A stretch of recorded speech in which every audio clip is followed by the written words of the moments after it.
Hi, hello, welcome to my Boyax TV channel. Today we are going to discuss a very important topic, especially in using will and shall. You know guys, when you're going to use will, meaning to say you are determined. And when you use shall, meaning to say you are not determined and you are not sure of your statement. For example, in will, you will say, I will always love you. By saying that I will always love you, meaning to say you are very determined.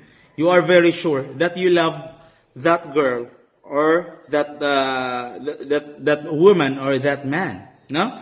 But when you use shall, meaning to say you are not determined, no? I know you are very familiar of General Douglas MacArthur when he was in the Philippines. And when our country was already occupied by the Japanese soldiers, he said that I shall return. No, I shall return.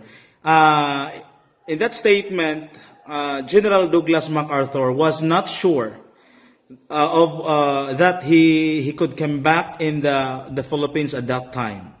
Maybe we don't know what will happen to him on his travel. No, so that is a very simple explanation of using will and shall. When you use will, meaning to say you are determined, and when you use shall, you are not determined of your statement.